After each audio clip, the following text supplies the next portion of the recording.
Let's do it. Let's do it for real. Do it for real. I was born for real. As opposed to born fake. Some of my haters were born fake. Am I right? Born Fake's a great album name. Yeah, actually, it really is. Get out of the way. It's a busy Christmas day. Welcome to Pink Floyd, the podcast where we watch every movie ever made to see if it syncs up with Pink Floyd's 1973 magnum opus, The Dark Side of the Moon. My name is Gareth Blackler, and joining me is the baby I adopted, James Barron. Baby boy Barron. Hi, Gareth. How's it going? It's the jingling of bells, and that can only mean one thing. It's mid-November. And already the malls are putting up their Christmas decorations because, like us, they are ready for Christmas and they don't care. They don't care what the people say. Yeah, they're just trying to finish 2021 already, you know? Yeah, get it done. Maybe next year will be better. It didn't work last time, but we can try again. We'll just keep going faster and faster until the year is about 6 weeks. All right? Exactly. A year just ends because it starts raining, and you're like, oh, well, let's try it again. Oh, fuck. All right. Still raining this year. Damn it. Everyone's walking around and they're like, I'm 509. Yeah. I'm feeling mediocre. Feeling 500 and fine.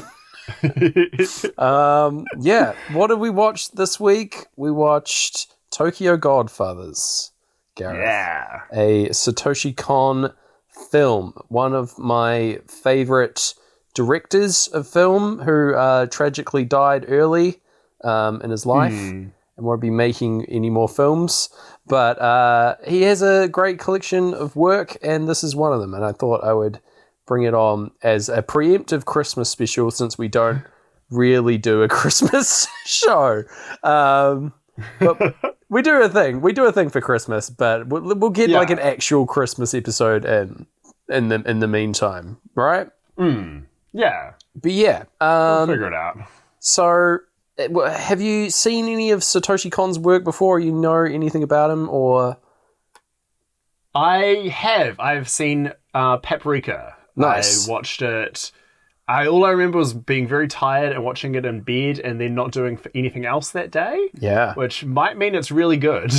I remember really enjoying it and being finding it very trippy. Mm-hmm. But I will say that I enjoyed this one even more. Yay! Oh, good. Yeah. Yeah, I think this movie was so good. Yeah, I think this movie's a banger. I think most of his work is really, really good. I do like this over Paprika as well. But yeah, it's like both a heartwarming tale and a very upsetting tale. Yeah. But yeah, it's just a damn quality movie. So before we spoil it, definitely seek this one out, listeners, and have a wee watch along. A great Christmas film, I would say. Yeah. I do want to, I've got a couple questions for you about the nature of the Christmas film, James. Sure. Do you watch a movie that's set on Christmas or has Christmas, music and themes? Would you watch that movie on Christmas Day? Probably. I don't tend to watch movies on Christmas Day if I can avoid it because they're doing the, family things mostly. That makes sense. That's embarrassing. I'm busy most of the time on Christmas Day specifically, but I do love watching a Christmas movie at Christmas time in general. Yes, I'm sad to hear that you're embarrassed by watching a movie on Christmas Day. I think it's perfectly fine to do so.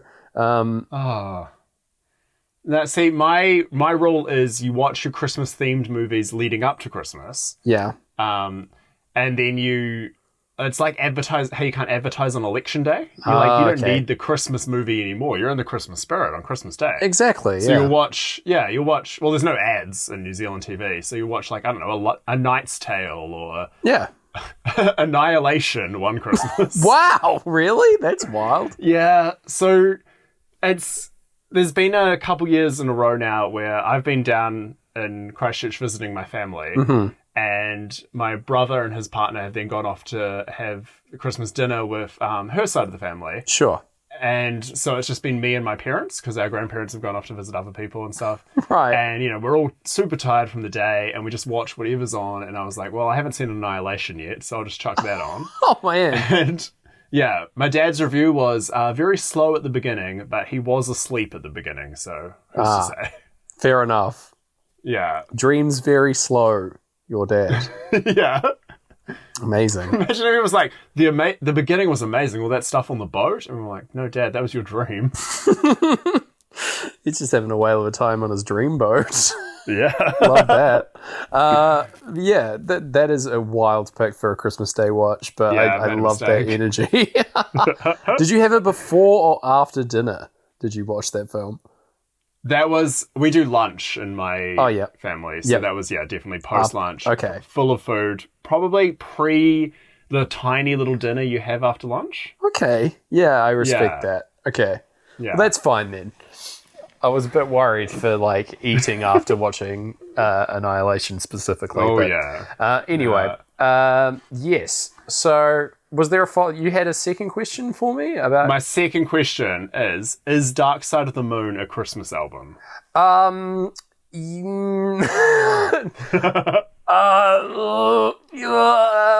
Maybe we'll find out. It's like sweats at gunpoint, he says. Yeah.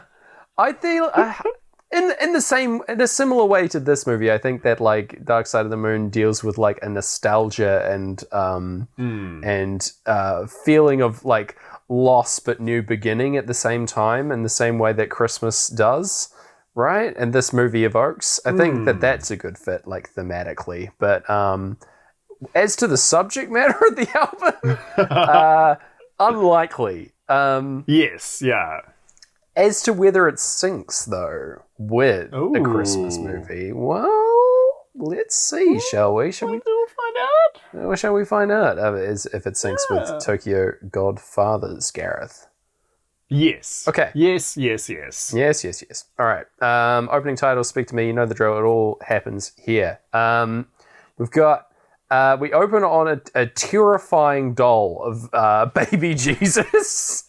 That guy. in a nativity play being performed by children, presumably at a local church, as it's Christmas Eve, Gareth, at the start of this film. The course of the film actually takes place over the course of... It starts on Christmas Eve and finishes on New Year's Day.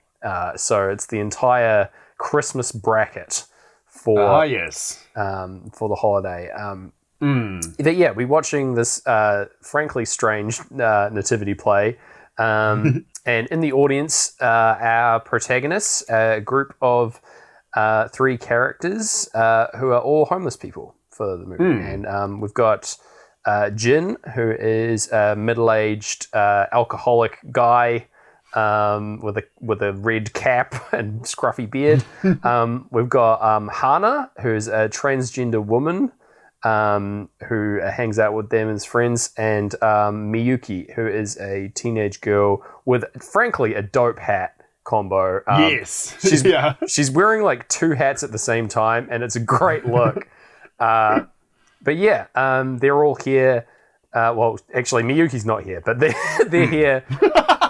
They're here watching... I just want to introduce the protagonists. But anyway, they're here watching this nativity play because there's a sermon for the church afterwards, and then some free food afterwards, which is what you do on Christmas if you're homeless. You go along to the nativity play to get some soup and a good feed.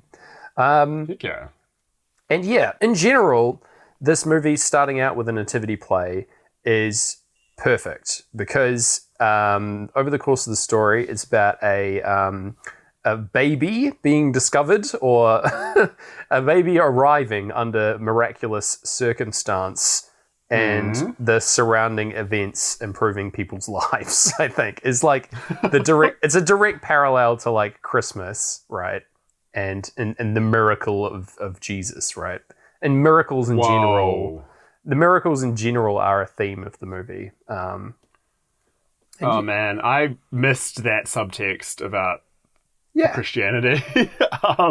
I just thought they might have been doing like the classic Die Hard Shane Black kind of thing that you set it around Christmas because it's such a heightened time. Yeah. And especially this week in between Christmas and New Year's is such a, like, you have to, no matter what's going on, you're reconsidering your life, you're looking back, you're looking forward, you're a bit lost. Yeah, no.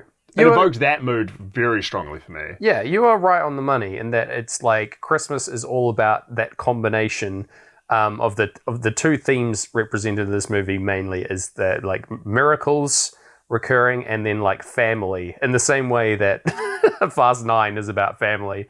Yeah, and miracles. And miracles, yeah. Where is that better exemplified than on Christmas, right? Like where those two things are colliding, you know? But yeah, I think that's the theme here. But nice. Yeah, very good. And we'll see a lot more of this playing out as we go. They're getting some food after the sermon, which was all about people finding a place to call their own. I guess getting the theme in there of these guys being homeless and having nowhere to go, having no place to find themselves. And yeah, they're getting the food. Hana makes a joke about eating for two, pretending that she is an expectant mother, basically. And I love that this comes back later. Yeah, it's perfectly paid off as a callback. Yeah, there are so many like tidy little jokes in this movie that like Satoshi Kon like wrote, directed, did the screenplay, like a whole bunch of stuff for this movie. He was like weaved in throughout, and this like reeks of his style. So yeah, it's the backdrops are based on photos he took, which I loved. Yeah, that's awesome. Yeah. But yeah, so. These two, Jin and Hana, are just bickering back and forth constantly at each other's throats, just swearing at each other, calling each other names. They drop the like F slur for gay people. I'm not going to say it on the show, but they use that a hell of a lot. If it makes you feel better, the subtitles I had did not drop that. Oh, really? So, oh, man. Yeah, hopefully you didn't get some, like, weird... Maybe, I don't know. We'll find out. Subbed by some, like, 13-year-old boy. Yeah. It's pretty explicit in my subtitles. They did not hold back. Because this was recently resubbed and redubbed, like, as of 2019. And it's really cool. They actually... So in the original Japanese version and in the original English dub, Hana was voiced by like a cis man actor, and now she's voiced by a trans actress. Shanika Nafat. And then her mother in the in her club that they later visit. Yeah, her mother being like a drag mother kind of thing, is voiced by this person who's kind of one of the people who broke ground for the idea of publicly using they them pronouns, which I think is like amazing. Yeah, that's incredible. Not so much they them as non-binary. Yeah, which was like, that's awesome that you're gonna right the wrong you kind of did with your original English sub. Yeah, and then dub, and then you're gonna like take it this extra step forward and give work to someone who's done all that work. That's incredible. So yeah. All that to Great say stuff. is, folks, look out for recent subs for this. Fair enough. Yeah. If it's good, yeah, it sounds like it's going to be a promising one. But yeah, interesting. I think that probably means that we watch different versions of the same movie. So that's going to be exciting. I think they're cut exactly the same, so it should be fine.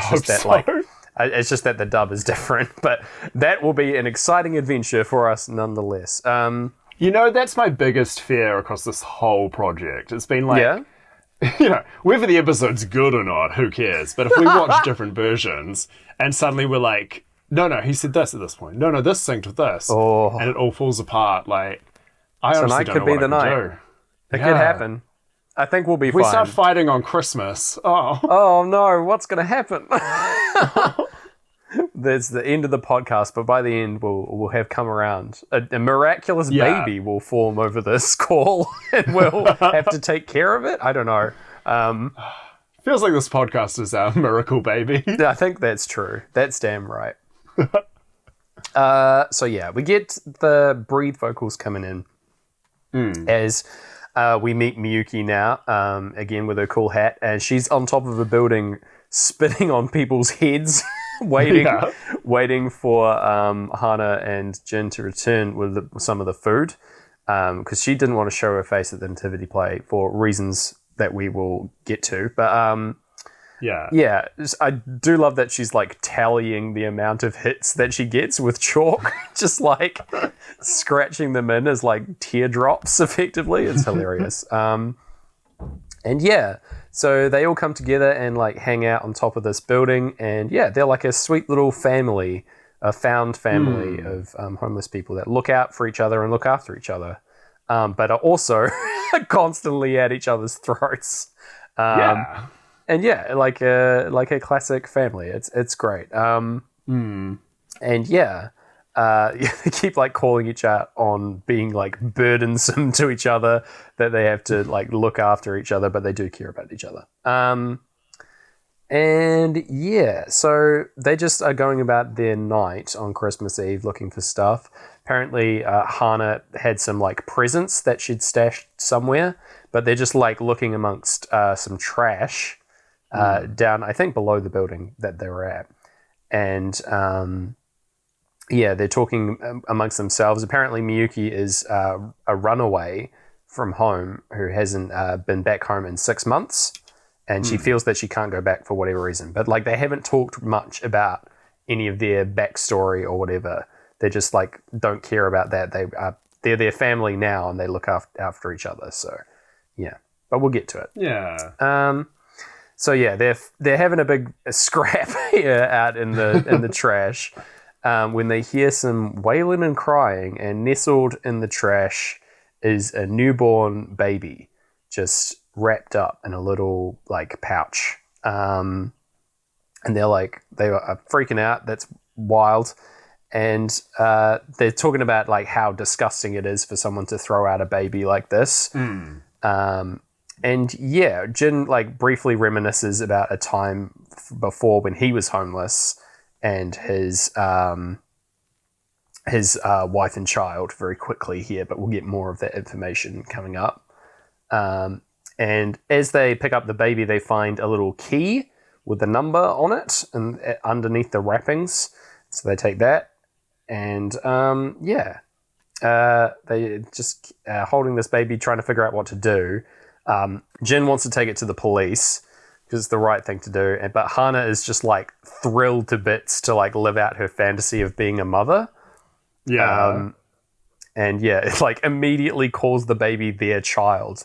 Like they're a family and they have a child now, which is like a record scratch for both Jin and Miyuki, who look to camera, and then we get the title card for the film. Yeah, crashes in on the side of a truck. Which so I really enjoyed. Good, yeah. So we get the opening titles here over the last parts of Breathe.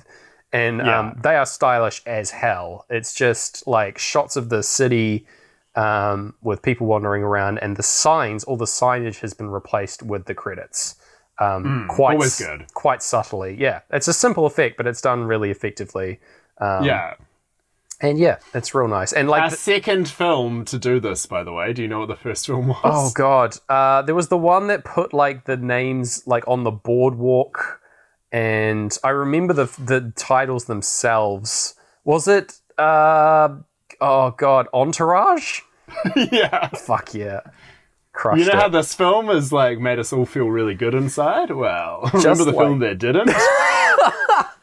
Just like fucking Entourage, man. Yeah. God damn. Oh, yeah. That's a family. A found family. God damn.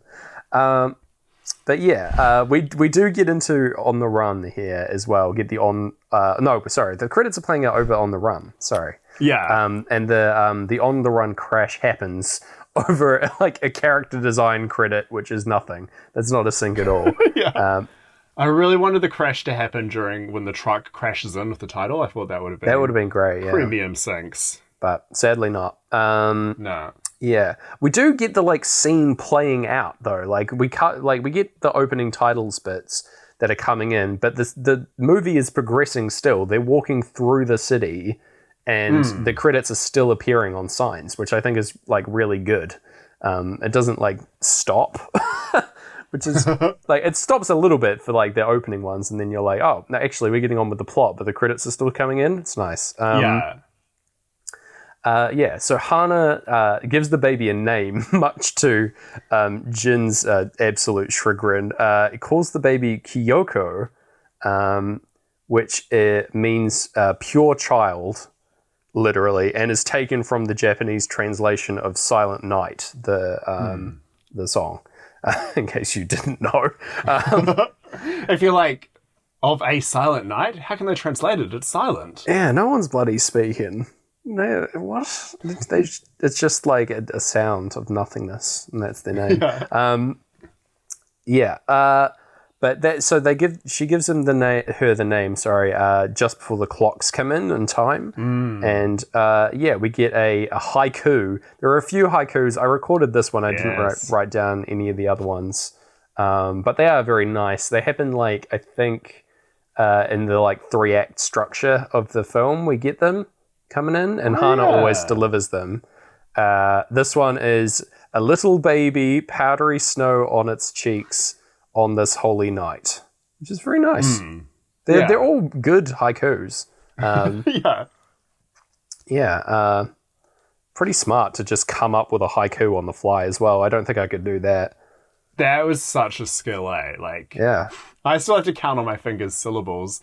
And one time I tried to make a haiku and I got in a massive debate on whether female is 2 syllables or 3 syllables, and I had to leave. It's 2, surely. Yeah, I was wrong. I said 3 because I go female. Female. Male. You had a Y in there. Yeah. No, never mind. Just similar to how Fran Drescher would say it, I'm sure. Fran Drescher is 3 syllables, so. Oh, sure, yeah, she's allowed to then. It's fair enough. God damn. But yeah, so they head back to their little home that they have. They've got a little tent set up in a park, which is where they stay the night. It's quite cozy in here. They've got a little cooker and a collection of stuff. It's nice that they all hang out in here. This compared to a house that we see later is night and day in terms of how people live, which is just a really interesting take. They've built this little home for themselves, even though they are homeless, which is it's nice. But yeah. So they have a bit more of a debate about what they should do. They Jin again wants to take the baby to the police so that they can take care of things, which is the right call.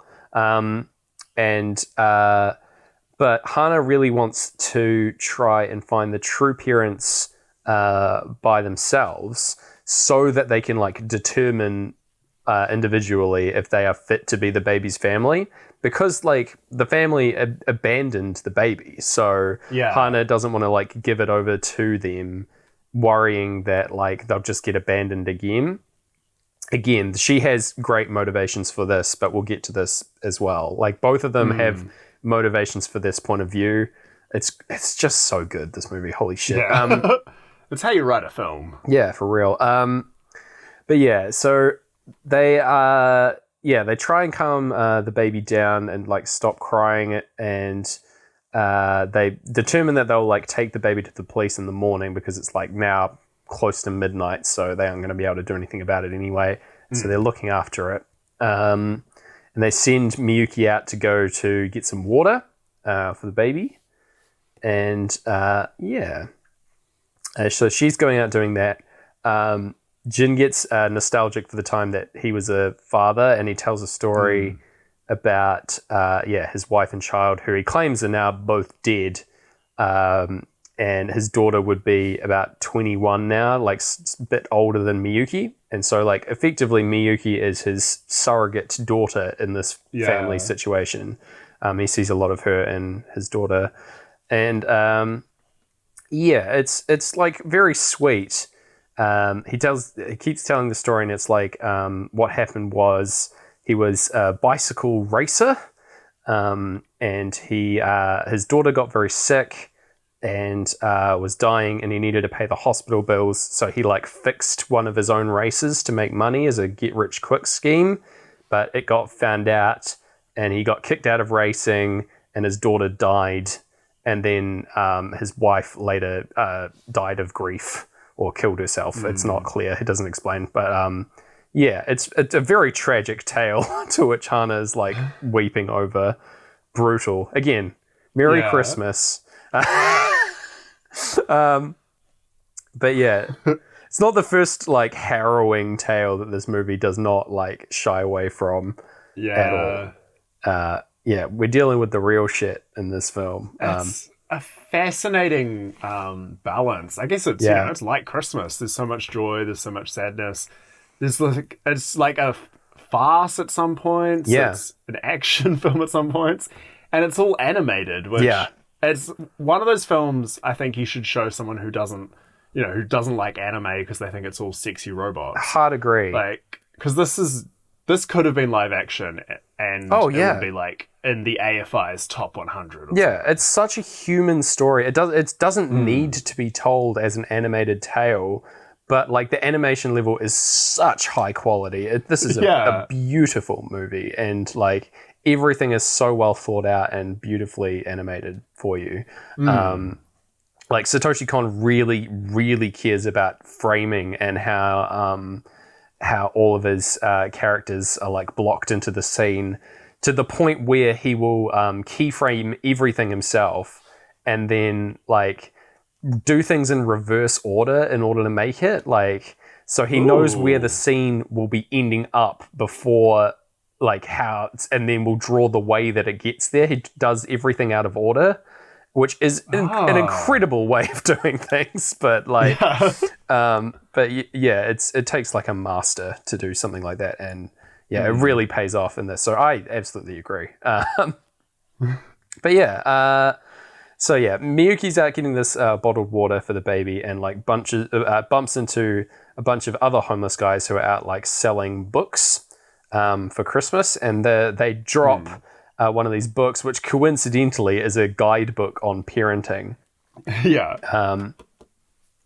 So she's looking over this book and like pays for it in some of the food that she picked up outside the convenience store.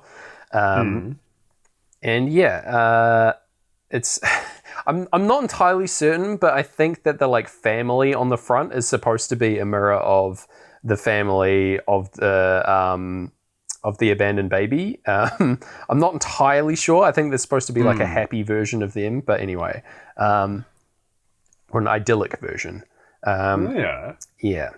So they feed the baby some milk, some like heated up milk formula with the water, and Hana is in absolute heaven, like living her best life as a mother, and like fantasizing about like her no good husband who she tolerates, which is hilarious.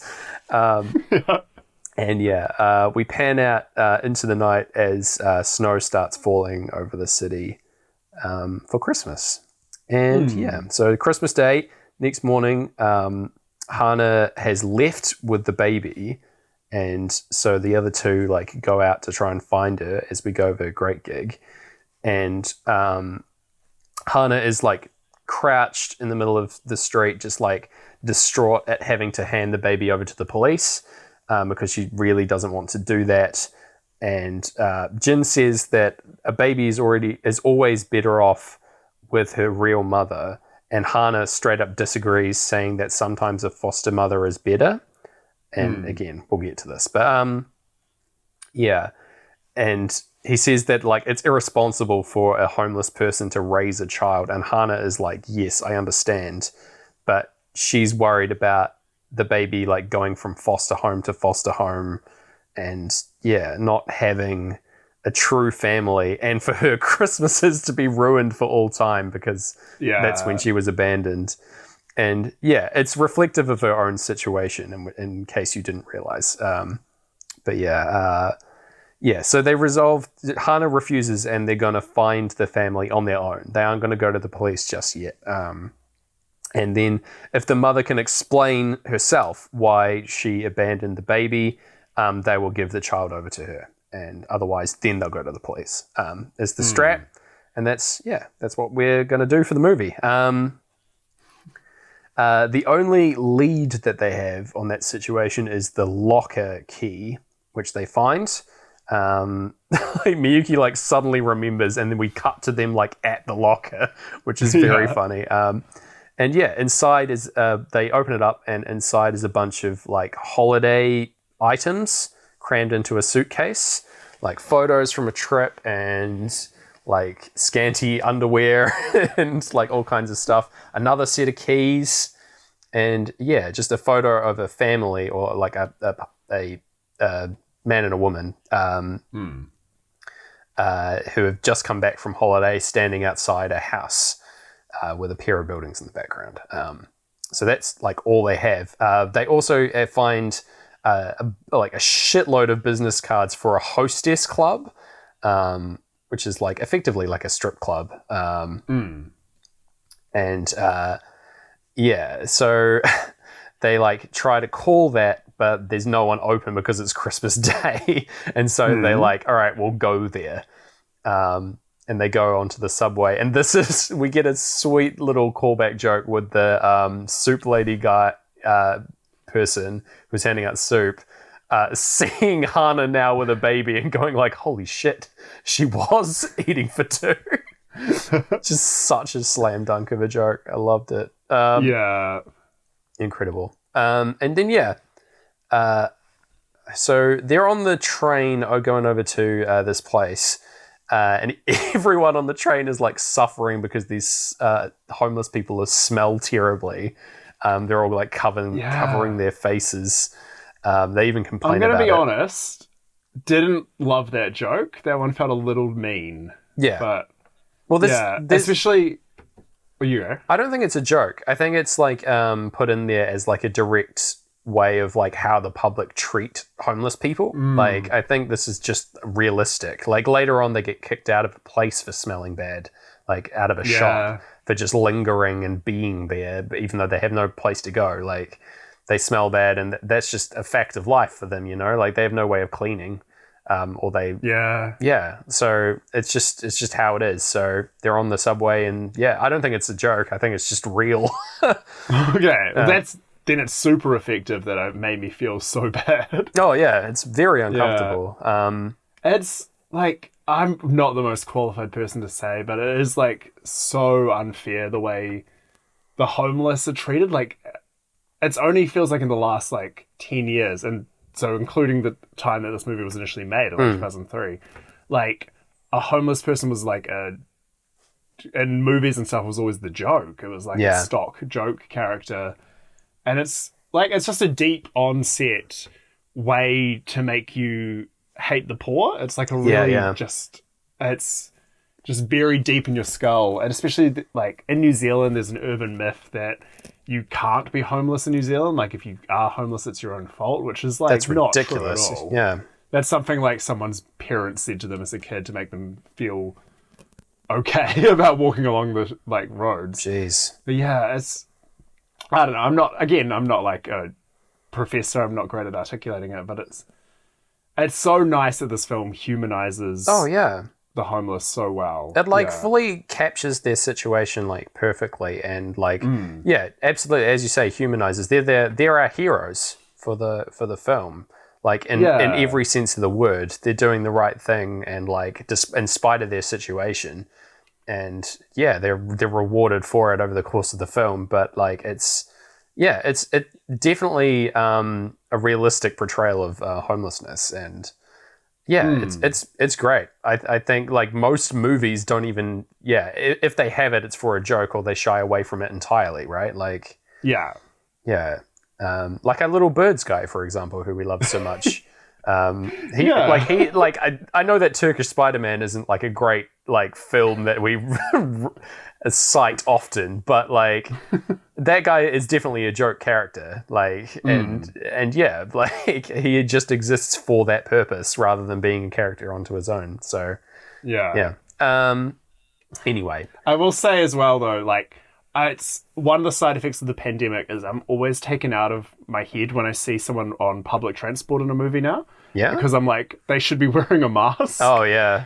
So when I saw everyone covering their faces, my first thought was like, holy shit, it's happening. Yeah. I'm finally getting into these movies. Well, and then once I realized what was going on, it was even worse. That's another thing, though, in Japanese culture. They, like, if someone gets sick, people do wear masks. That was something that they were doing before any kind of pandemic. It's just like a politeness thing. And it's so good. Yeah. It's so cool. That would fucking right the whole time, you know? Like, I hope it catches on in the same kind of way. Where, like, if you're sick, you wear a mask, and it's not like a stigmatized thing. It's just like a public health thing, you know? So I'm hoping for that. But anyway, neither here nor there. But yeah, so they're rolling along on this train, and it comes to a halt because of heavy snowfall covering the rails. Has to get cleared, and another train pulls up alongside. And Miyuki, looking through the window, sees a man who recognizes her through the window. And yeah, he starts like flying into a panic, yelling down the phone. Miyuki like has turned around and tried to hide who she is. And she like hunkers down trying to hide from the guy, and eventually like dives out the other side of the train and runs away. And they're like, what the other two are like, what the fuck? And like, get out of the train and follow along behind. Miyuki obviously doesn't want to talk about what happened. She slams onto the ground right on the cha-ching of money coming in, which is a sink for me. So there we go. We've got a sink. Yeah. We found one. Yeah, found one. But yeah, so they take off on foot, just walking along the train tracks, going faster than they would have been if they'd stayed on the train, which is good. And yeah, they're just going along their way, walking instead. They've wasted the fare on the train, which they're upset about because obviously money's quite tight. And Hana starts singing "Climb Every Mountain" from The Sound of Music to cheer everyone up. Very like full of bravado. But eventually we like cut to a like several hours later and she's still singing the same song, but like very tired. And yeah, she's like used up all her energy and collapses, full drama queen mode in this situation. Like, go on without me, like that kind of thing. But she is like, later on we'll find out that she actually has like pretty serious health concerns.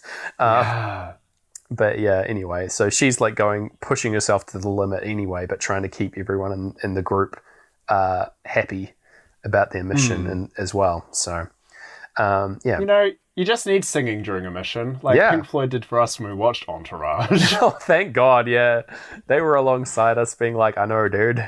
Here, have some any color you like. Just vibe out for a bit, boys.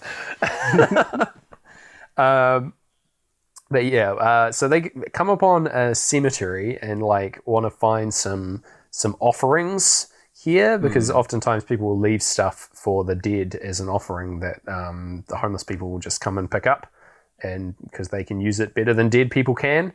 And yeah, Jin finds a bottle of liquor placed on someone's grave and just starts throwing it back and becoming a belligerent asshole. Basically falling into old habits for him. And yeah, it gets into a huge argument with Hana and Miyuki in the background, just holding the little baby sitting in the middle. And yeah, Jin's like just sort of become like despondent at the futility of this quest and feeling terrible, and eventually convinces Hana, who's like bursts into tears and starts crying because she like can't fix the situation. It's pretty rough. But then a miracle happens. By sheer luck, they find nappies and food set out for a dead child grave, which is awful. Like, someone has come and visited a child's grave on Christmas and left out like these things, these items. But it's very helpful for their situation. You know, it's great. Like, when Satoshi Kon was making this film, he like wanted it to walk the line between realistic and like supernatural in terms of miracles, and he wanted like it to be a realistic story, but to have these like crazy circumstances perfectly happen to the point where like it brings everyone together and like helps their situation, you know? Like, yeah. He definitely does it very well. And I'd say like, because later, like even earlier, there's a car that just narrowly avoids them in the background. Yeah. Like, and that obviously that gets played out more as the film goes on. And I think part of the trick to making these miracles, you're not going to be mad at them, is the fact there's a baby in there. Like babies, I might sound like a robot, but babies in cinema, you care about that baby. For sure. That's why Baby's Day Out is so good. And like, Raising Arizona does that really well. That's a great example, yeah. Heightens these situations so much, but you're like, I hope this works out because that's a baby. Yeah. Yeah, it's a good trick, you know? Yeah, for sure. That's like a full-on like action version of this movie, I would say, Raising Arizona. Like, yeah, it's but yeah, it's I fully agree with that. That it really heightens the situation, but I think also all of these miracles are plausible. It's like insane as they are. Sure. They are grounded in reality as things that could happen, just not all at the same time. You know, like that's the magic of the film, is that like there's so many crazy things happening, and it's all because of this little baby coming into these people's lives. You know? Yeah. Yeah. It's even down to I personally didn't notice a lot, but in my research, a lot of the houses in the background, which are based on his photos, he's designed them to look like they have faces. Like they always have window, and then a mouth kind of door and stuff like that. Huh. And even that's like just, you know, the coincidence, the kind of miracle to imply like something big is happening. Yeah. But then it's, you know, grounded enough that you don't it's not over stylized. Yeah, it's just like something to kind of give a little bit of mystery and mystical feeling to it. Yeah, I fully wouldn't have noticed that if you hadn't just told me about that. So I'm going to see that on my next watch. That's pretty exciting. Oh, man. It's so hard to notice. Okay. Like, I was actively looking out for it with my synced watch, and it was like, it might be like if someone tells you, like, oh, man, if you listen closely to this part of a movie, you hear someone start rapping or something. Oh. And you'll listen and you'll think you'll hear it. Or you'll like be like, oh, I wasn't smart enough to notice it. And then you find out it never was in there. Or something like that. Oh, man. Like, you know. The hidden under wraps. Yeah, that's a weird choice. That's our next show. After Pink Floyd has reached its mortal coil, we will do the Hidden Rapping movie podcast. Where we try and find the hidden raps, the hidden rhymes. Yeah. That's great. That doesn't sound... That's not too far from what this show is. So true. But yeah, so after that wonderful circumstance, they're moving on to the Hostess Club. They're still on their journey, but they come across a guy who's been run over by his own car. Yeah. He's like been crushed in the back, and like they move it off of him, and he explains what happened. Basically, he was like parking his car, and a lady, he like the parking brake wouldn't hold because it's too snowy, and they're parked on a hill. And as he was checking underneath his car to see what was going on, someone was walking their dog and slammed into the front of his car, pushing it on top of him. It rolled on top of him, and he is just holding it there so they didn't get run over by his own car for like hours, presumably. Yeah. Pretty rough on Christmas Day. But yeah, so they rescue him, and he's very thankful. He gives them some money and a business card, which if you read it, he's a Yakuza boss, like an incredibly rich and powerful gangster here. And yeah, he's like, if you need anything, I'll help you out. And so they're looking. So they tell him about this club that they're headed to, and if they could get a ride. And he's like, "What?" Like coincidentally, his daughter is marrying the owner of the club tonight. Yeah. Like wild. So he will drive them to the ceremony. He'll take them along as like guests of honor to his daughter's wedding for saving his life. Incredible. Yeah, it does my favorite storytelling movie trick as well, where he's like, know the guy, and then smash cut to them in the car. Yeah. And he's like, oh, he's marrying my daughter. Yeah. Which means there was like probably 15 minutes of silence in between the start of that sentence and end of it. Yeah, just ages where they're like, what is he talking about? Where are we going? They still think they're going to the club. Yeah. Yeah, so yeah, he's explaining it and like nearly crashes his car, which is a good bit because he's just like looking over his shoulder. He also says that he doesn't approve of the marriage. That like because he's married, she is marrying one of his like goons, effectively. The club promoter guy like works for him, and doesn't approve of that marriage.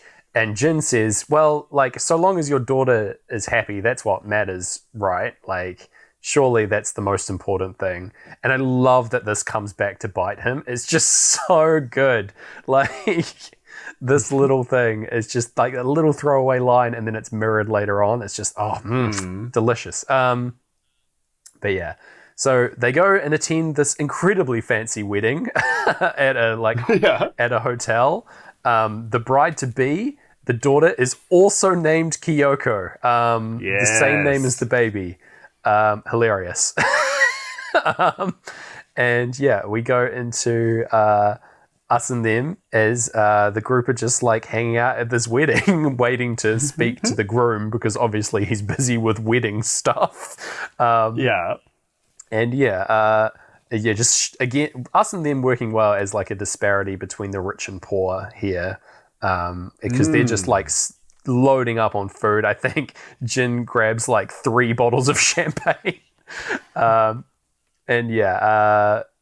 goes off to change the baby in the bathroom, so she's separated. And then Hana is talking to the groom and getting him to call the club where he works at to try and find the baby's mother who used to work there. And this guy's is an asshole. You can see that he's like talking about, I used to get with her. Blah, blah. He's like a nasty guy.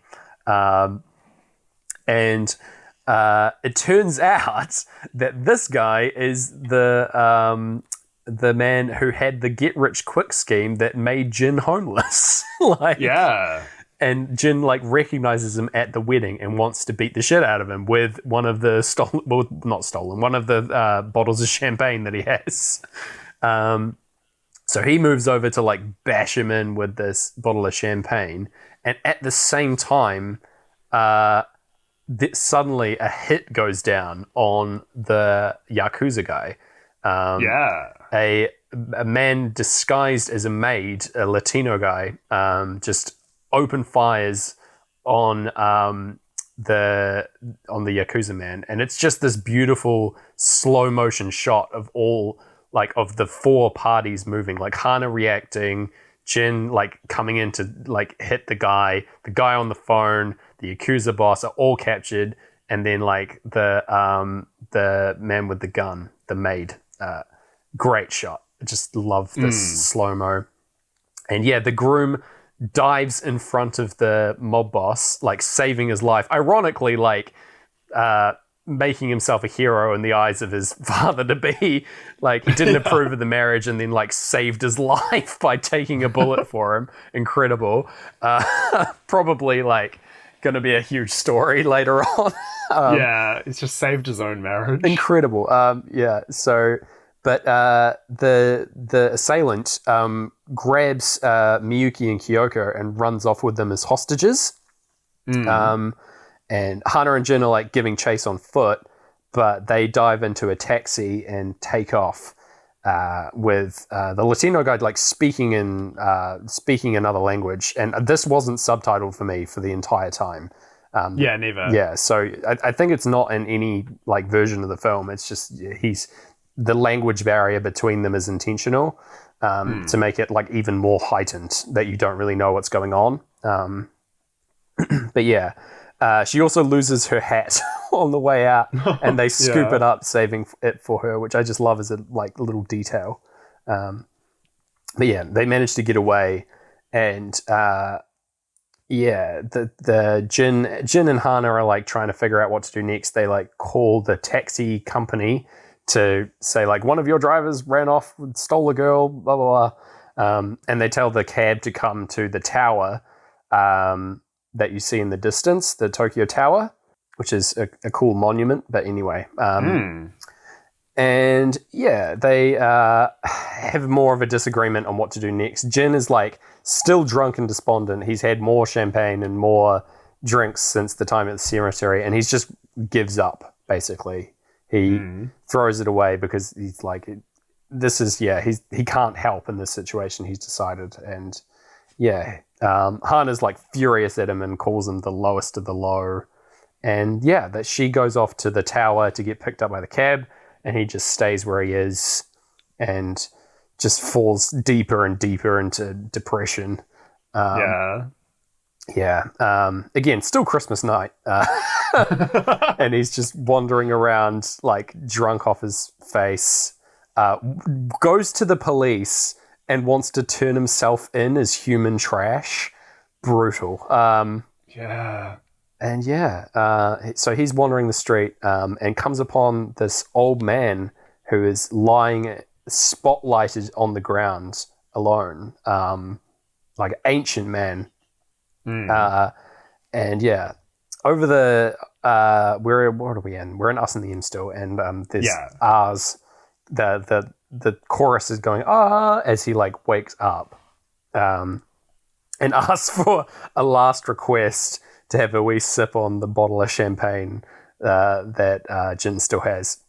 But yeah, so he's thankfully alive and is going to be looked after by Jin. Meanwhile, Miyuki gets taken to the house of the hitman, like taken down a dark alley, and is sort of freaked out that she's going to be sold into slavery. Doesn't know what's going to happen, but it's going to turn out okay. We cut back to the old man, and they're in his tent, which is covered in windmills. I really love this scene. This whole sequence is fantastic. But yeah, he's just like lying surrounded by like artifacts and things he's collected over the years in this tent. And it's constantly saying that you've fulfilled my last request, and now for my last request, which is really, really funny. It's, I think, supposed to be a potential future version of Jin himself, that he's like sees himself like if he stays the course, he will become this man, basically. He will become a homeless man with no friends who dies alone, basically. It's really rough.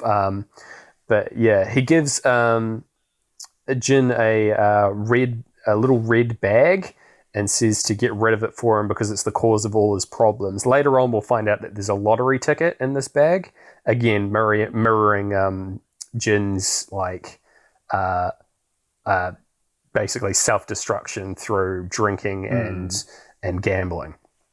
So he gives this as like a final last request, and then slumps as if he's died, and we cut to outside and the windmills slow and stop spinning, basically implying that he's dead. And Jin's like gives a little prayer and goes over to cover his eyes and like close his eyelids. And when he moves his hands away, the guy is still alive, and the windmills have suddenly sprung back to life, which is such a funny misdirect. You think it's going to be this like really somber scene, but he's actually alive and still wanting another sip from the bottle. Hilarious. And anyway, so yeah, Jin's like, okay, and then he leaves.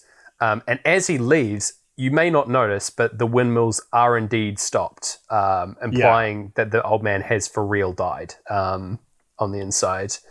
And like this was just like a final thing that he had, like as another recurring thing that like he had multiple last requests. But yeah, it's just like a very tidy little scene leading into one of the most harrowing because some kids have shown up and they say something about New Year's cleanup, which we will get to in a minute. Actually, we'll talk about it now. This is horrible. These kids have shown up and they just their version of New Year's cleanup is beating up homeless people, like effectively cleaning up the streets of homeless people by like killing them or like beating the crap out of them so that they die and stealing their stuff and just being piece of shit kids. It's horrible to watch this because they like beat this old man, don't even notice that he's dead, and like they're beating the crap out of Jin. They take an envelope out of his pocket, which he later finds again. I don't know how, but he does. But yeah, it's awful. And then they just abandon him dead, to die in the snow, which is just rough. Christmas movie. Yeah, Merry Christmas. Yeah. Oh, yeah. Anyway, it's just, like I'm not saying that it's like.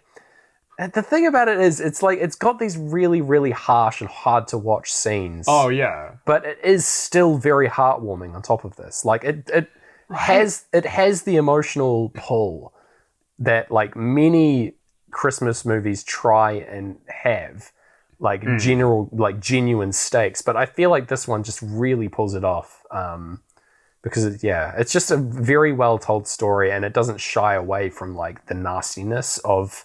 Yeah, the reality that some Christmases people face, Yeah. I think you need to have the nastiness if you are to make a movie like this after, because obviously it's middle of November for our Christmas. Yeah. But so I've just finished mainlining horror movies, and then I went down my deep Digimon rabbit hole last week. And this is what saved me from it, is like watching this just made me feel like my soul had been planted in some nice earth and was growing back nice and strong. Definitely. And you need that element, like any film or media that's done that for me has had enough sadness in it that it, I don't know, it like lets you in, you drop your guard, and then it plants its little seed of beauty hope in you. Yeah. Yeah. Exactly. Perfect. Yeah. What a lovely What's your description. favorite growing your soul back movie? Oh man, this is up there, honestly. It's really good. Right? I like a lot of the Pixar movies. Like, ironically, Soul is probably the one that came to mind first. It's just literally growing my soul back. But but yeah, that one is a definite one. And that like it made me like, the moral of that movie is that like it's okay to like have your own goals in life, I think, is the summary of Soul. And it's just, and like what success means to somebody is individual. And I think that is a really inspiring movie in that regard. Like, yeah, so that would be my pick. Yeah. Nice. So yeah, getting back away from this horrible, like very hard to watch scene, we go to like a very heartwarming scene because Miyuki is now just like hanging out with the wife of the hitman, who is like breastfeeding her own baby and also the little baby that they have, looking after them both. She does say "big breasts, cool," which is a hilarious line.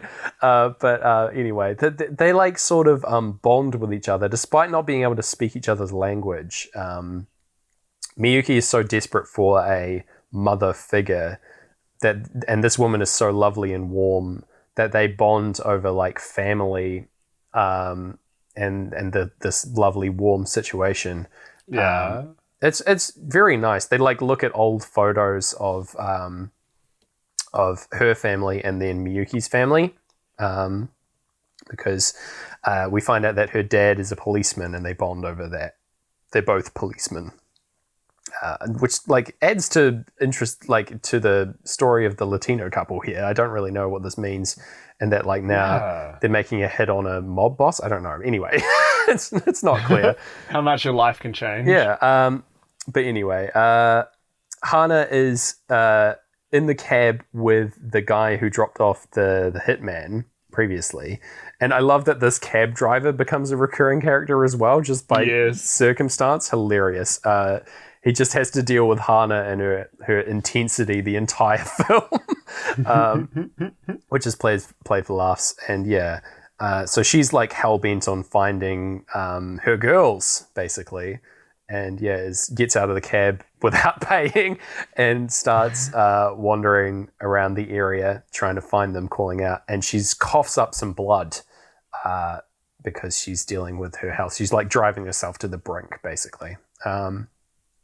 Miyuki briefly, we cut from this to like a dream that Miyuki is having. She's like gone to sleep, and what plays out is a scene of why she left home, which then turns into sort of a dreamscape shortly.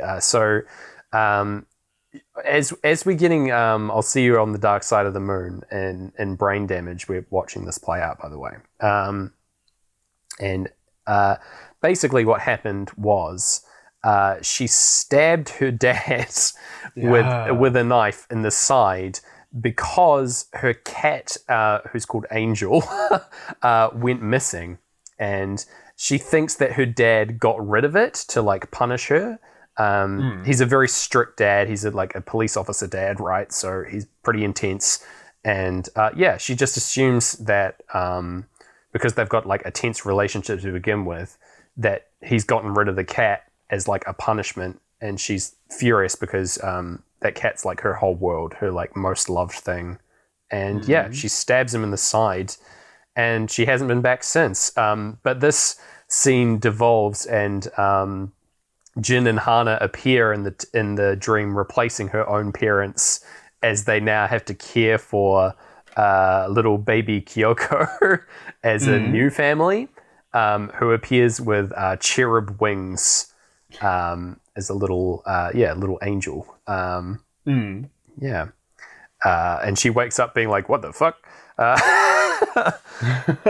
But yeah, it's like. It's a metaphor, obviously, in that it's like that was her old family situation, and now she has this new family looking after her, and that's strange, but it is like it's still a family dynamic. So Hana does find them as we get into Eclipse and appears at the window, and they reunite and head off with the baby after just like hanging out with this lovely lady for a little bit. And Miyuki asks where the geezer is, and Hana says that he could be dead for all I care, and he is indeed almost dead. He's lying in an alleyway, just like preparing to die from his wounds. He's gotten his stolen item back, his little envelope, but he's just staggering around like on the brink of death. And there's another misdirect kind of joke where Hana like is saying, like talking a big game, saying that she doesn't care about Jin, but they hear an ambulance and run over to when they find out that whoever is getting wheeled into the ambulance was homeless. But it turns out it's the old dead man from earlier. But she thinks it's Jin and like cries out all over him. And so she proves pulls that the blanket off the stretcher and everything. Yeah, and reveals the old man. But yeah, it proves that she does definitely care about him, and she was like lying. But yeah, so they go off to find him, who is, he's, as I said, dying in an alley. And a literal angel appears above him, like glowing with halo and everything. And she says just a great joke. She's like, "Do you want my magic to save you, or should I call an ambulance?" And he's like, "Definitely an ambulance." So good. And she's like very upset. But will all be explained.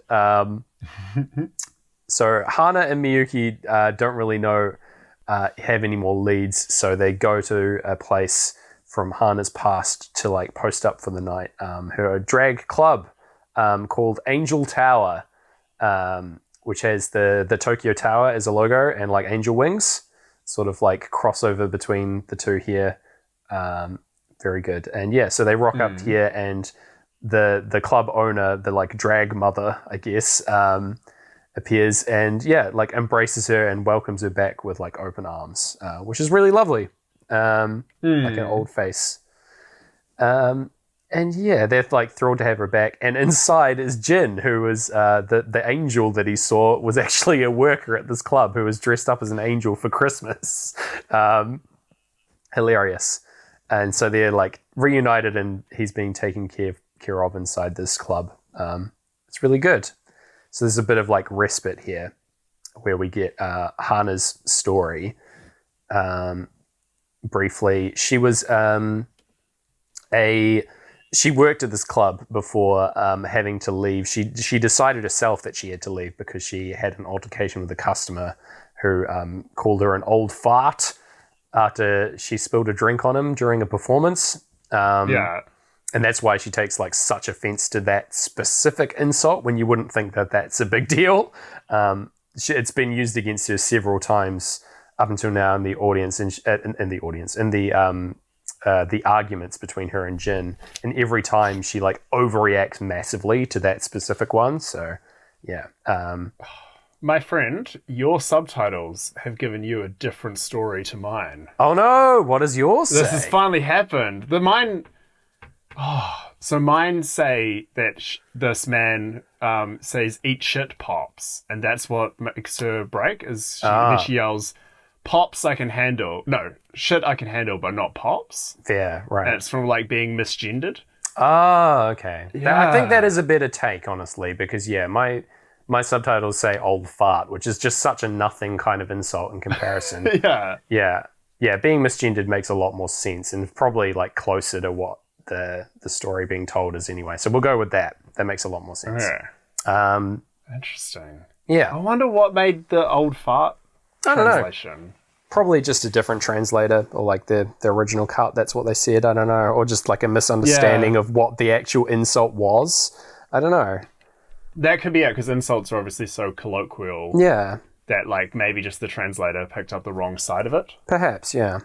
Yeah. That other one, the one that you said makes tonally a lot more sense. So yeah. But yeah, so that doesn't explain why she became homeless.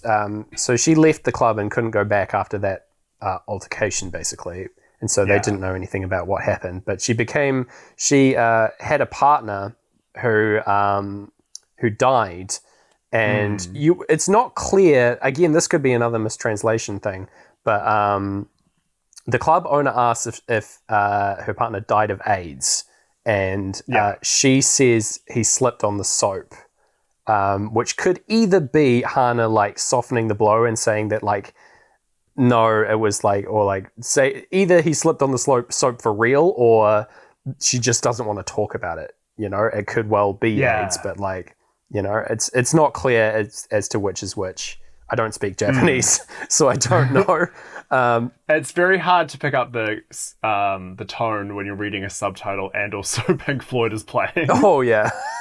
I feel like we do most of the time a pretty good job, but we're pretty good at it, but yeah. Yeah, but it does make it difficult. But anyway, yeah, so he died, and then she had no place to live, and she felt like she couldn't come back to the club, so she just became homeless, basically. She felt she was at their like end. And yeah, the club owner says very kindly that she would always have a home here, which like makes them both break into tears, and me as well, honestly, because it's really lovely. But yeah, so yeah, she's like found a new family again that she can always come back to, which is just great because of this crazy circumstance. But yeah, so the next morning they set off in search of this house because Jin has, from the old man's house, he found like a cutting of like a photo that matched the location of the buildings in his in the photo from that they found in the locker. So they have a lead on where to go to find this family. So they set out on a multi-day adventure taking place over the course of a montage where they're trying to find this house. Very beautiful montage of them just wandering around different places. It's so stunning. And yeah, this is over on the run in our second playthrough for us, which is not a great fit for them, like wandering these beautiful cold streets of Tokyo. There's a little time lapse that sort of syncs, but yeah. A little bit. It didn't fit thematically for me. And then, yeah. So they take shelter on their journey in this like covered up broken down house that's full of cats. Like Yeah. a shitload of cats are hiding out here. And of course, Miyuki like protects the hell out of them because of her kinship with cats. She loves cats. Yeah. And yeah, so she heads out to get some supplies at the shops. But as she does, she like clocks to the left of her. She looks at the skyline, and they're at the house from the photo. It's one and the same, but it's been completely destroyed. And yeah, they're staying in the remnants without even knowing it. To prove it, Jin comedically goes over to the front door and with the keys he has, opens it, and he says, "Honey, I'm home," and then the door falls over behind him. Gold. Love it. Perfect comedy. Yeah, so good. But yeah, it's tragedy and comedy together because they're like one lead is a complete failure, and they don't know what to do, so they just sort of hang out with these cats until a neighbor comes and feeds the cats the following morning, and they're talking to her about what happened. And this is actually like a call out to Satoshi Kon's series Paranoia Agent. That he did, which is also fantastic, by the way. These ladies appear in greater and greater numbers and just start gossiping, he is obsessed with gossip, this guy, and the power of gossip. But I love that, for one, like the ladies appearing and talking more and more about the story as they remember parts is a reflection of the amount of cats that amassed here, which I think is great.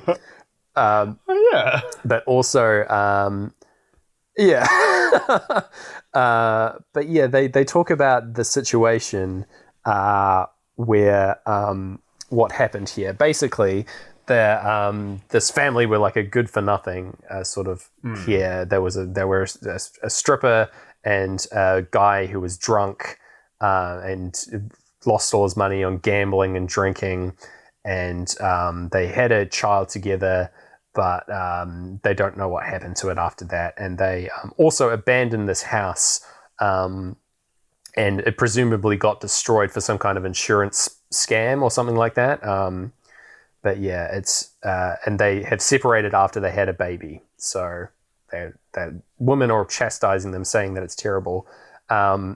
Amazingly, so each of these people are sort of reflections on Jin and Hana, right? Like Jin is a gambler and a drinker, and Hana is effectively a performer, a stripper type, you know? Like they're the same archetypes, except that these people like had the opportunity to have a child and like terrible people and like squandered their lives, you know? In a very... Yeah, it's interesting that they're like parallels in that way. But yeah, there's a lot of that. And especially that there'd be parallels in the eyes of like a higher up society. But like these two that, you know, gave away a baby are considered better because they, you know, still have a home. Yeah. Yeah. Because they have money and they have status, you know, and like the neighborhood tolerates them, even though they're like much worse people. It's really interesting. So as this is playing out, Miyuki is like looking around the house and they're hanging out here, and she sees something in a paper and tears it out. And as they get another lead as well, because they find like an apartment number on like a discarded calendar. So that's where they're heading to now on the train. And we see what the newspaper cutting that she had is, and this like it's just heartbreaking. It's a classified ad placed in the paper by Miyuki's father that just says "Angel has come home," which is it's the name of the cat, and like it was just a misunderstanding. And yeah, it's awful. It's really, really sad. But it's been so long that like Miyuki can't face her father, and like now she's got guilt of what she did for the wrong reasons. Like it's wild, the emotions that she must be feeling here. Yeah. And it also implies that like her dad's been looking for her for ages, and she knows that because he's a police man. And but yeah, it implies that he's been putting this classified ad in the paper over and over again just to try and get her attention because he has no other way of contacting her. Of course, yeah. My heart, Gareth. Gosh. Yeah.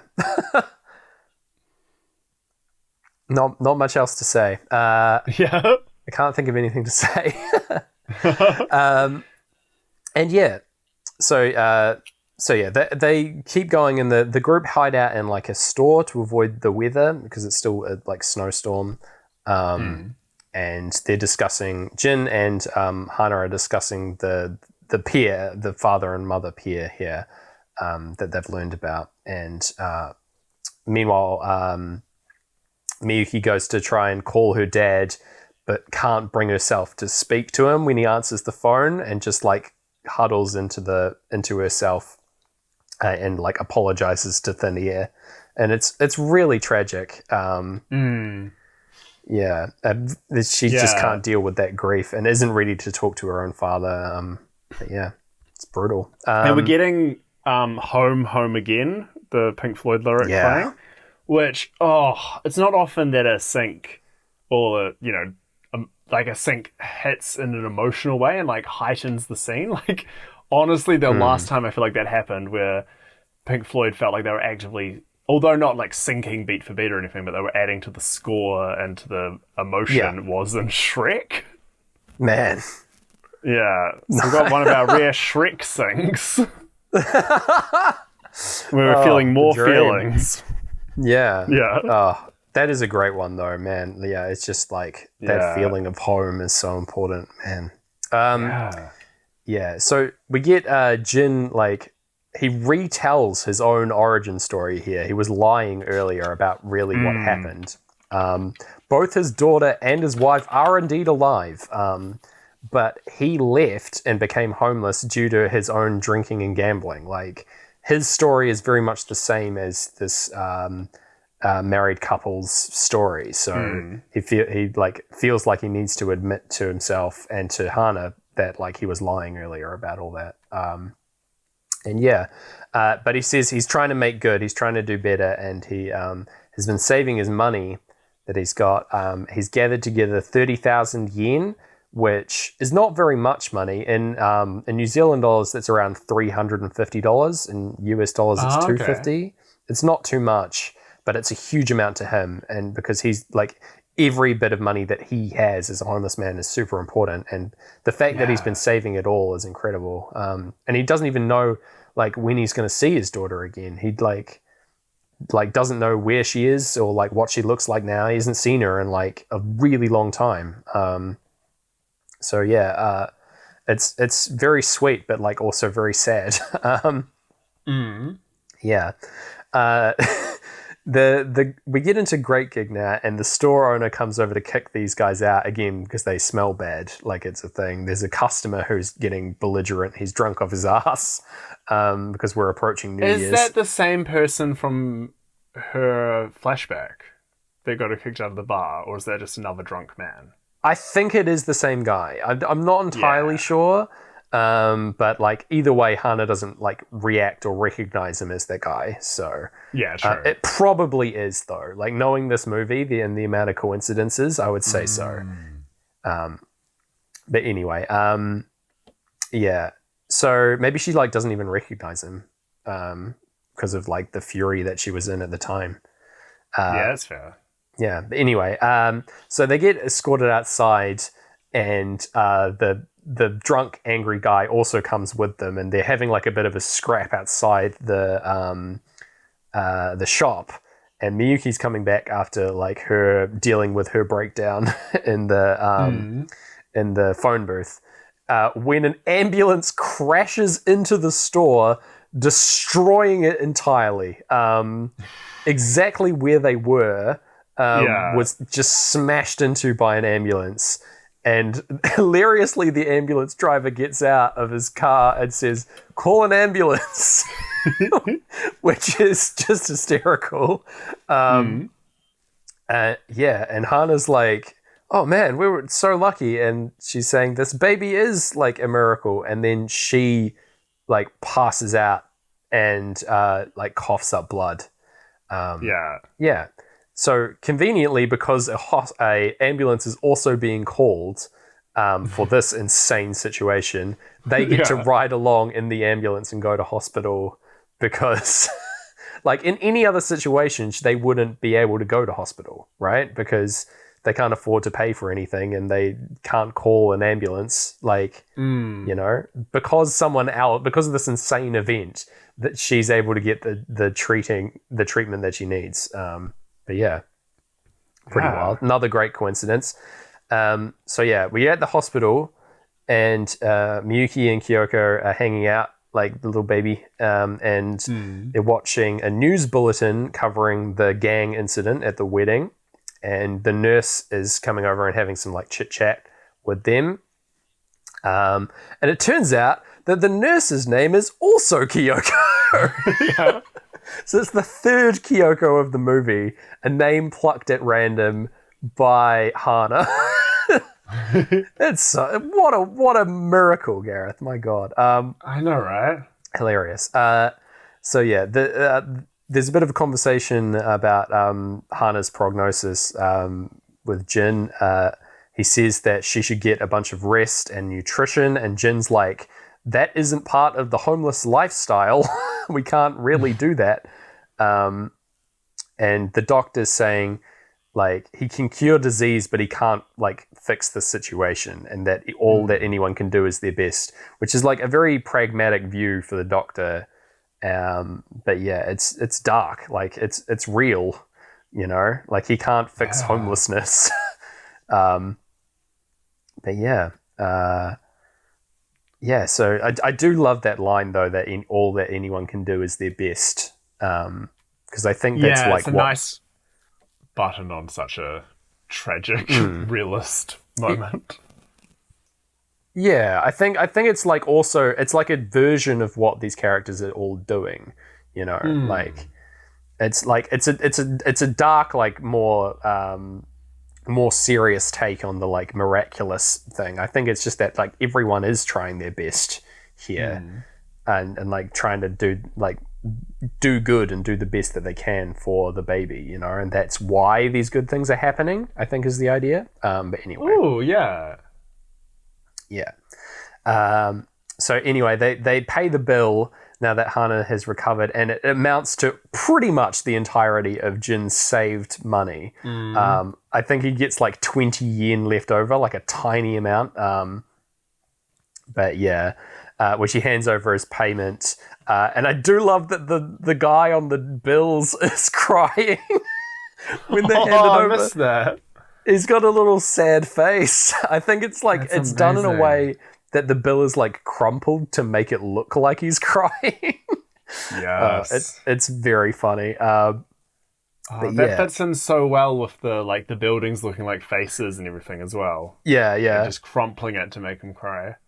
Yeah, it's so good. But as he's handing over the money to the nurse, they lock eyes, and the nurse, Kyoko, is actually Jin's daughter. Yeah. Wild. Incredible. I think there's like a chorus of like opera singers in the background over this scene. In the actual score of the show, of the movie. It's very good. And yeah, so they have their first catch up in like years. Yeah. Where he finds out what happened to her over the end of Great Gig. He tells her that he's been saving that money that he paid for her right as money kicks in. Yeah. Like Pink Floyd reminded him. He's like, oh shit, okay, oh yeah.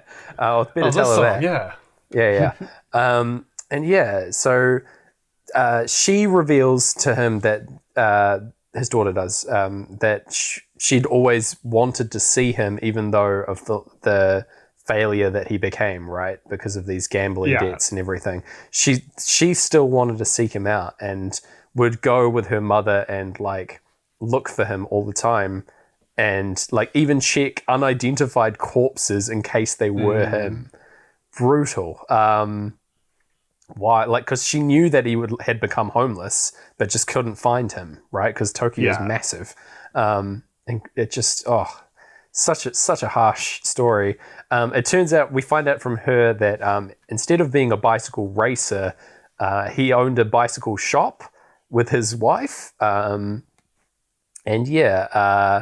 The guy that he owed money to, who was the groom at the wedding, did indeed survive the shots to his chest, which Jin is thankful for, which I just love that character development. Like, Yeah. that's so good. That he was like genuinely worried about the guy that like ruined his life, you know? Mm. And in his eyes earlier, he was like 2 days earlier, he was going to smash his head in with a bottle of champagne, and now he's so thankful that he's alive. Like, incredible. Yeah. Yeah. So he's like, "So you became a nurse, huh?" And she's like, "Yeah." And then explains that she's engaged to be married to the doctor that we met earlier. And Jin is like freaking out about this because they're like the same age. And in pure coincidence, I love this again. The doctor has the exact, the fake origin story that Jin originally came up with actually happened to this doctor. Mm-hmm. He had a wife and child that got sick and died. Incredible. So she... this is also a parallel for the earlier wedding where Jin doesn't approve of this, but so long as his daughter is happy, that's what matters. Like, it's just so funny that that's come back to bite him here. But yeah, incredible. All these little connections, you know? I know, right? Brilliant. And yeah. Especially, like, this is a story where a lot of coincidences happen, a lot of, you know, things where the characters don't have a huge amount of agency on what's going on. Yeah. But because they're so, I don't know, there's such rich characters, there's so much care taken that it's completely, it works out, which is, they should be bloody teaching this in some sort of writing school. Like, for real. How to, like, look at this, figure out how the heck they're doing this, and you'll be all fine. Yeah, you'll make a lot of money. Yeah. Even though you that money, kid? This film didn't make money, by the way. It had like a $2.4 million budget, US dollars, and only made like 800 grand, which is, I blame on distribution, because I think this movie is brilliant. Like, it should have like swept everything. It's fantastic, but I don't know. Like, animation costs a lot to make, but I feel like it definitely should have made more money than that. Yeah. Do you reckon it's because it's his like only non kind of fantastical kind of movie? It's maybe they didn't know how to market that, or people were just like, "Oh, I'm not going to get to see cool, I don't know, lasers, so I won't go to see it." Maybe. I don't know. I feel like they should have just marketed it as like a heartwarming Christmas story from like an acclaimed anime director. I don't know, but yeah. It could be all manner of issues as to why it wasn't a success, but I just think it's such a shame. But regardless, I wonder if it came out around like Oscar season and stuff, like if it had that kind of maybe that vibe, or I don't know, if A24 were around, they would have known what to do. Yeah, they would have known. But yeah, so she gives Jin her phone number to call her on anytime. So again, he's like got a family again now as well. He's got rebuilt that connection. But this touching moment is interrupted by Hana flipping out at like Jin being a terrible father and for lying about the situation in which he became homelessness. She basically can't handle it and like calls him out on all his bullshit here in front of his daughter. And she's like flipping out at him. This gets explained as to why she like overreacts in this way. But she leaves with Miyuki in a huff. And Miyuki's like, what happened there? And so she goes to like find out what's going on.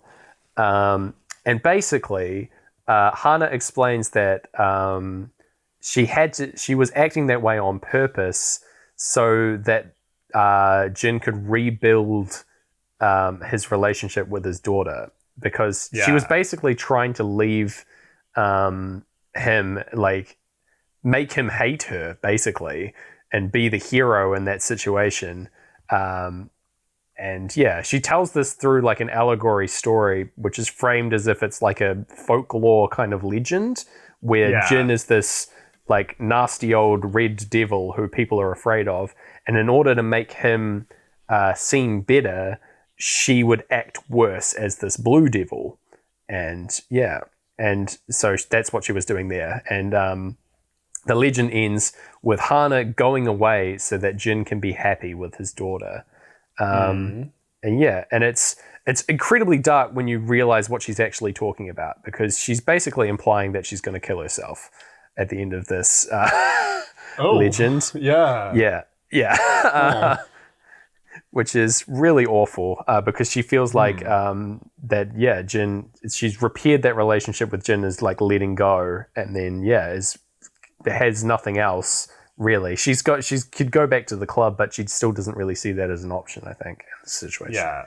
But yeah, she does say that she might kill herself, like, coming up later. So yeah, I think that's what's going on. Yeah. So Jin is still hanging out in the hospital, like trying to figure out, like waiting for them to come back, I think. And he's listening into a news report about a historic and strange lottery winning. There's the winning lottery numbers are all ones, 1111111 and group 11. So shout outs to us, but pretty miraculous. And the prize money is 50 million yen. But we'll find out more about that later. But that's wild. What a crazy thing to happen. That's a lot of ones. There's a lot of ones. Yeah, so after this is interrupted by a news bulletin about a missing child, a stolen child from the hospital. And they've got a picture, which is like the police sketch is just sort of a like clip art version of a baby, but they do, like Jin does recognize it as Kyoko, the little baby that they found. So that's weird. And he goes to interrogate the father because he now has his address because it was put on the news bulletin. So he goes to find out what's going on.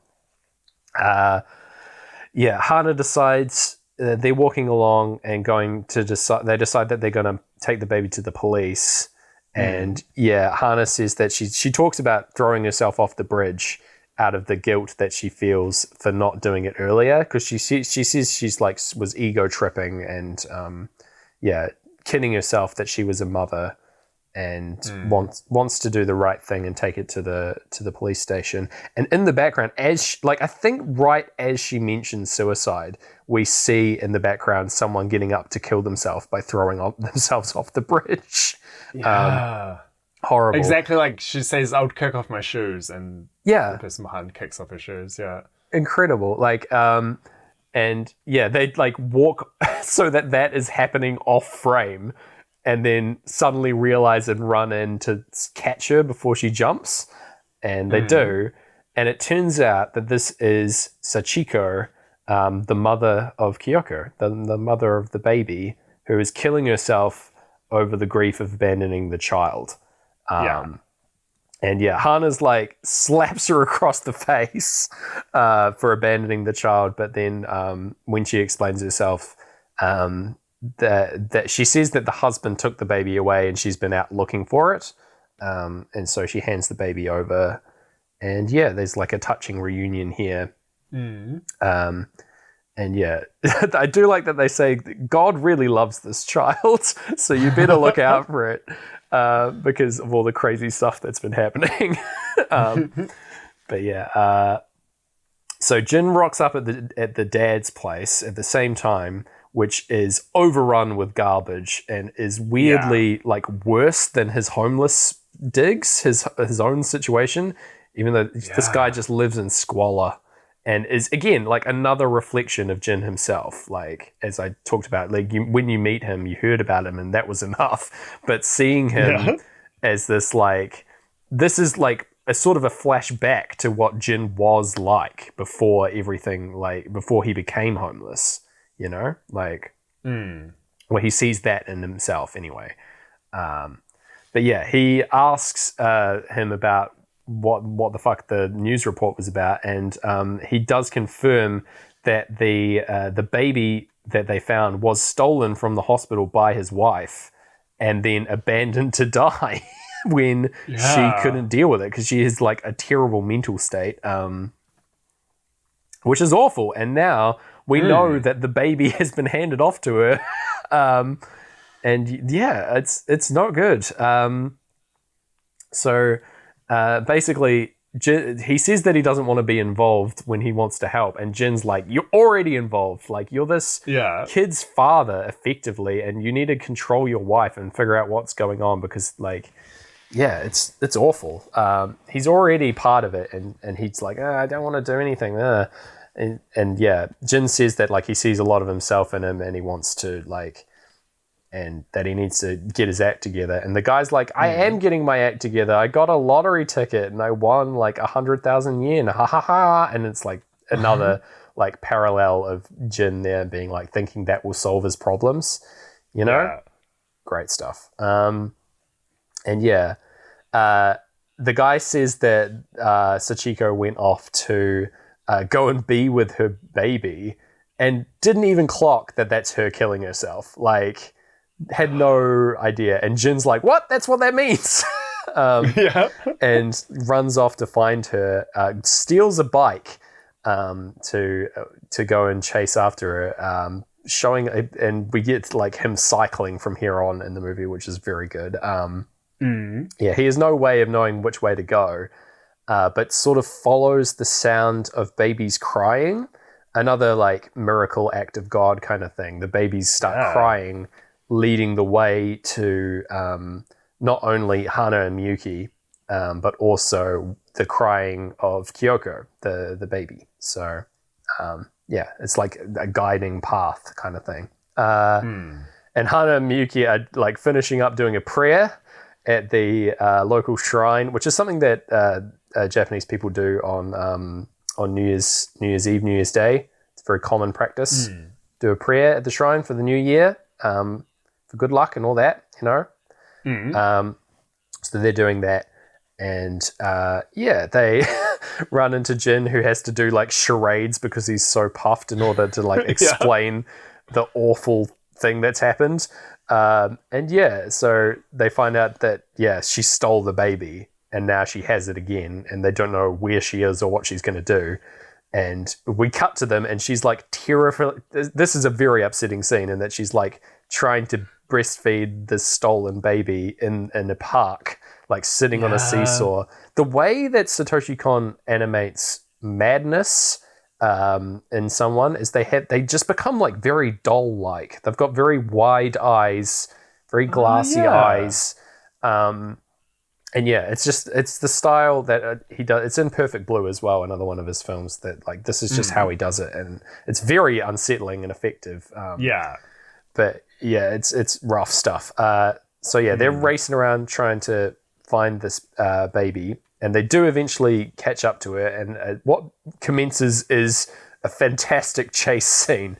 Yes, like this movie briefly becomes an action movie hero. Like it's great. And it's a long chase scene, which is fantastic.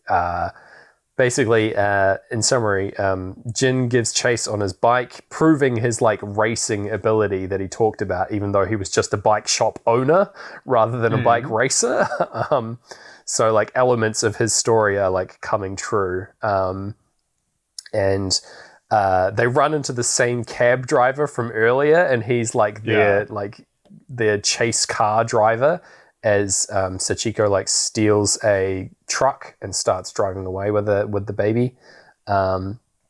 Jin gets like slammed against the side of a tunnel by the truck and like grabs onto the side of the truck, like leaving the bike that he grabbed to get destroyed, like a true action hero.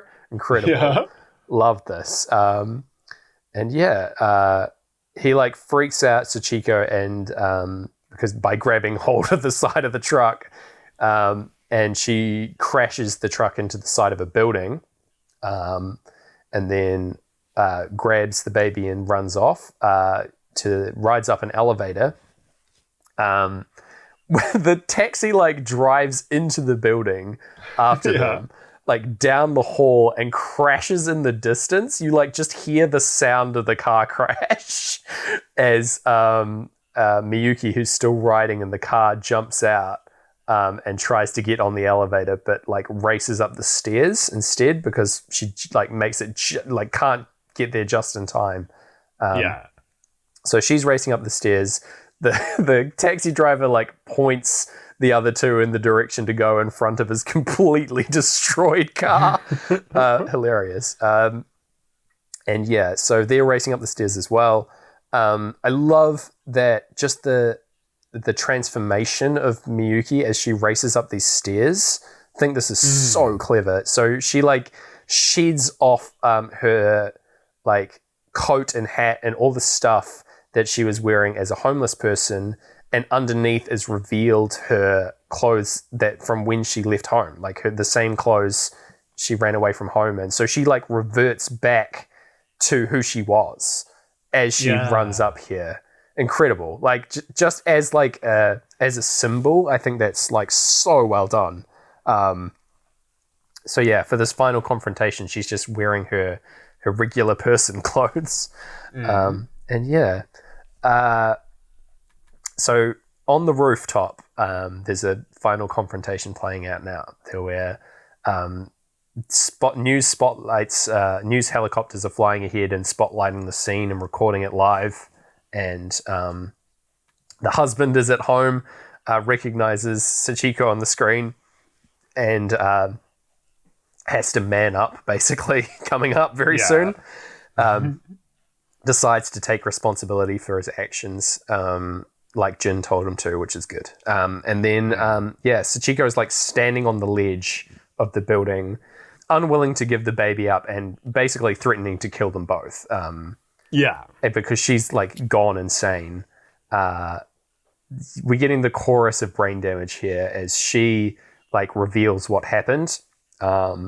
She did have a baby with her bad husband, but it was stillborn when it arrived, and she was like driven mad with grief and like her situation, and decided to steal a baby from the ward that she saw when it smiled at her, and like thought, I'll make a new life with this baby. And then like between like episodes of like horrible depression, like realized how messed up that was, and then abandoned it, and then regretted it, and like it's an awful situation, but like that's what happened. So that's her rationale. But yeah, so she now is saying that if she starts over now, if she leaves, she'll be reborn, and so she wants to kill herself and the baby so that they can be together, which is awful. And yeah, Miyuki is like saying how horrible that is, and she says, a life is a life, you are only born once, and like is saying that she should you're stealing away this baby's life, basically, which is awful. And yeah, Sachiko like says that she wants to be reborn and moves to kill herself as she hears her husband cry out from the balcony. So he's like, I'll take you back, we'll be reborn, like we'll make right, it'll be okay, calls out. So he does indeed man up in this situation and calls out to her, but it's not enough because Sachiko is like on the brink. And yeah, so she like throws herself off the building with Miyuki grabbing her just in time. But she's obviously a 21-year-old girl and like can't hold on to them very long. So Hana and Jin arrive, having raced up the stairs, and Jin grabs hold of them, like trying to hold on. But Sachiko like drops the baby off the side of the building in the tussle, and Hana like goes full action hero mode, leaps off the side of the building and slides down, catching the baby.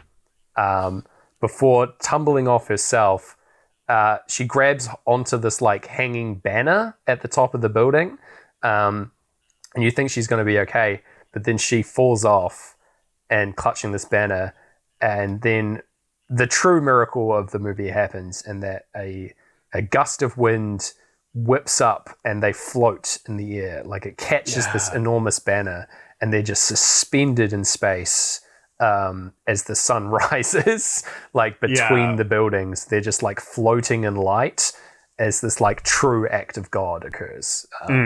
Yeah, amazing. Yeah, it all syncs pretty well to Eclipse by Pink Floyd. Oh yeah. Pretty damn good for the end of playthrough 2 of the album. I was pretty happy about it, As New Year's Day is dawning, and it's all good. They've saved the day. We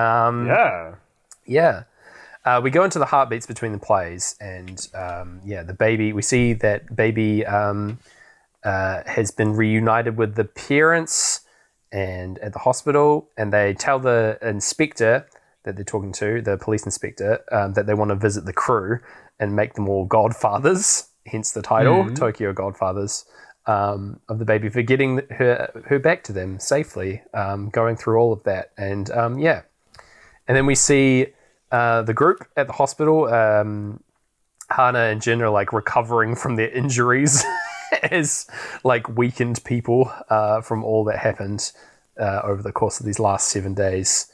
And Miyuki is wearing her clothing that she would, not her hat and stuff that she was wearing, her clothing when she left home. And Jin asks her to bring his cigarettes over, rather. And as she does so, the little red bag that he got from the homeless man, the old man who died, falls out of his pocket and reveals a lottery ticket, which is the winning lottery ticket. The 11111 is on there, so they've won the $50 million yen prize, but nobody even notices it. Like I love that it's just like left as like a little bit of an extra thing that you wouldn't notice, like if you weren't paying too close attention. Like, yeah, because like it's not important that they get this monetary reward. It's like an extra thing that's also like an extra miracle that happens, you know? So yeah, they don't even notice. And then the inspector comes to the door with the parents to congratulate them. And as the final miracle for the film, the police inspector attached to this case is Miyuki's father, the same one and the same. And he sees her like exactly as